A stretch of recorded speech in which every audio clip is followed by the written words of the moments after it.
Шел милый по бережку, шел милый по крутому бережку шашком.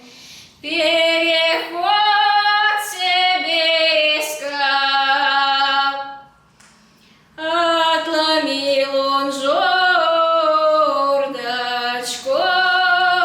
отломил он тонкую над рекой.